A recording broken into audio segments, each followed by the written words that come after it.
A man stood alone beneath an endless sky, a merchant, a seeker, a passenger.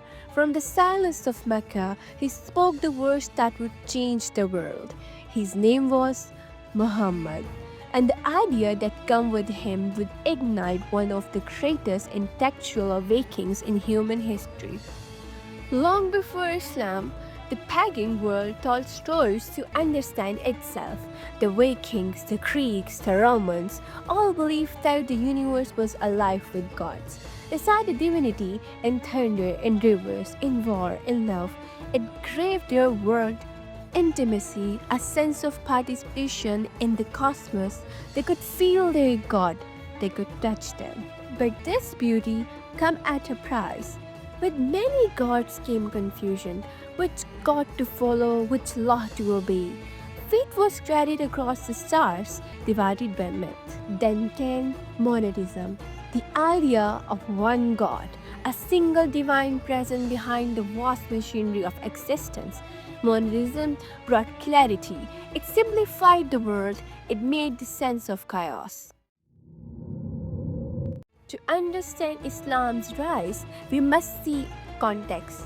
Among the three great Abrahamic faiths, Judaism, Christianity, and Islam. Judaism, the first to tell humanity stories through the scared history. Scriptures carried not only law but memory.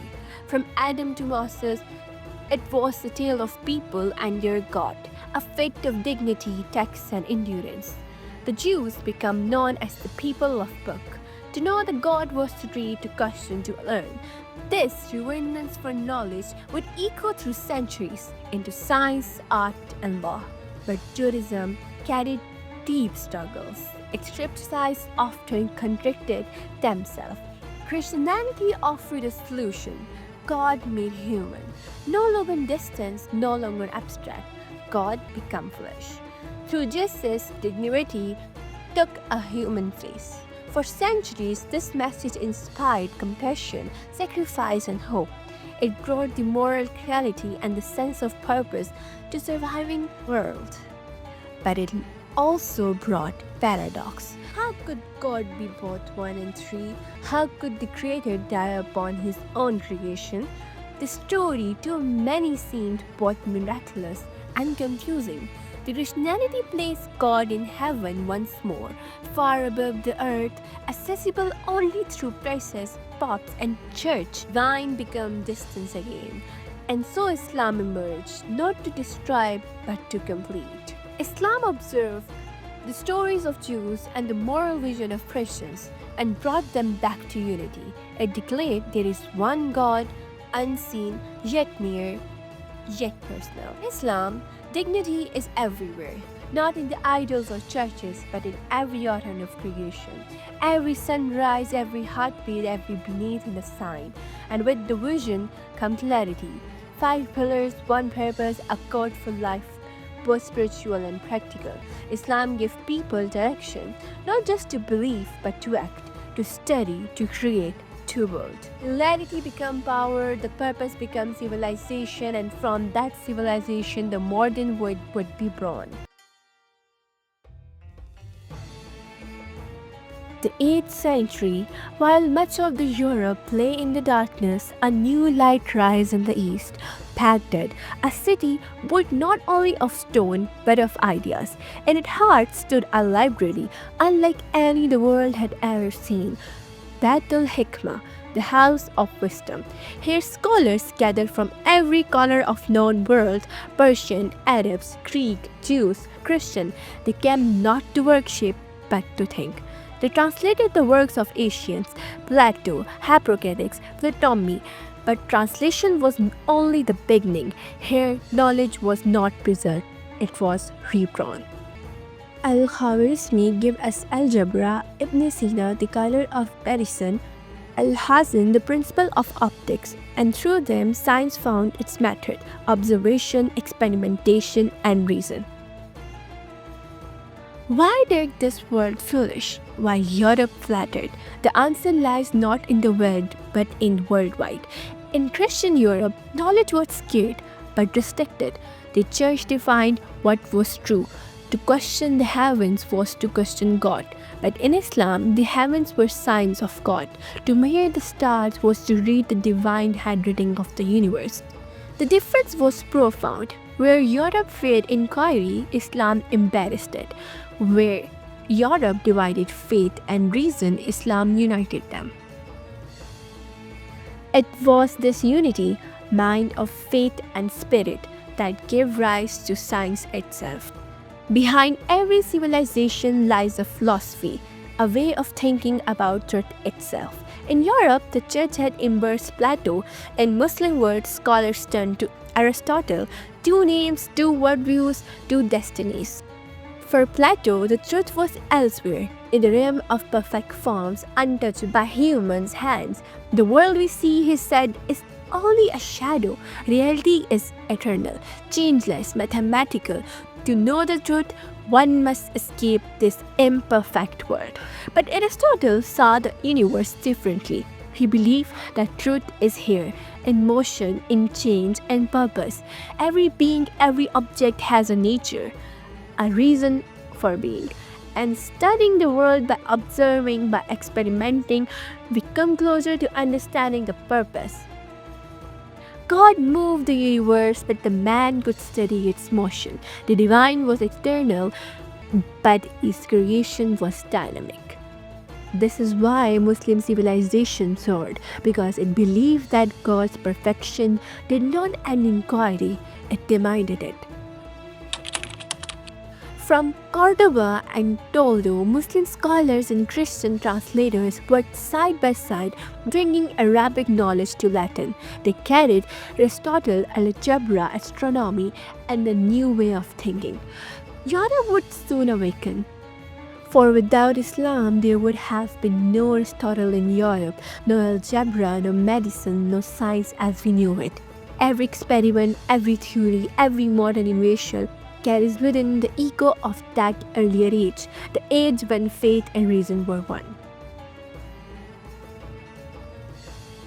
All civilization rise on the wings of ideas, and all fell when those wings are no longer strong enough to carry them. For centuries, the world of Islam led humanity forward through medicine, mathematics, architecture, and philosophy. The dense silence. The lamps of once burned in Baghdad went out. The house of wisdom fell to ashes, and the world turned. In 1258, the Mongols sacked Baghdad, the beating heart of intellectual world.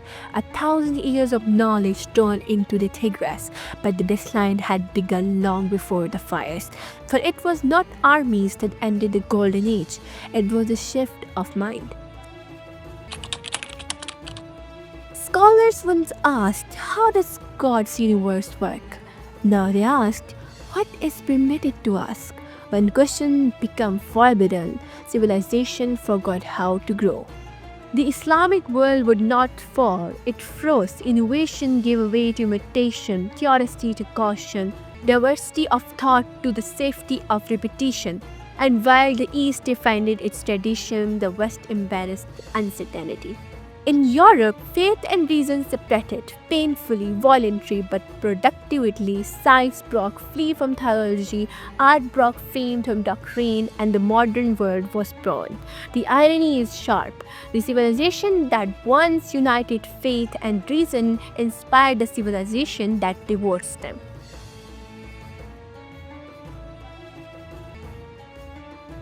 Today, the world stands on the foundation Islam helped build. So few remembered it.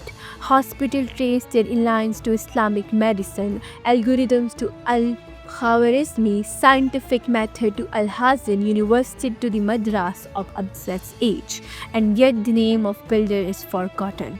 History, it seems, is not written by those who invent, but by those who inherit. Western civilization often speaks of its origins in Athens and Rome, but between the marble of Greece and the machines of industrial age lies a bridge built in Arabic. The renaissance would have been impossible. Without it, the modern science might never have begun. We live in a world shaped by the forgotten hands, and understanding that truth does not diminish the West, it depends it.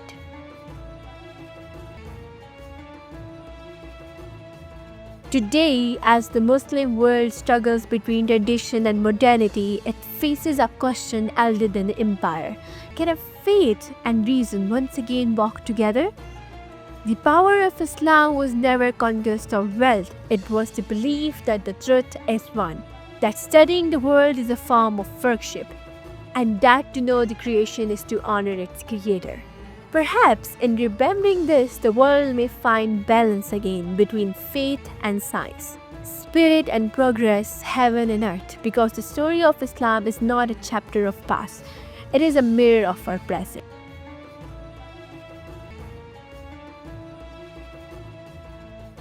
In the beginning, a voice in the desert called mankind to think, to read, to seek. That command, Ikra, read, was not just a call to faith, it was the birth of reason itself. From the world came a civilization that led the world, and through its fame, the moon, the spark endures. In every question, every telescope, every discovery that searches for meaning in the witness of creation.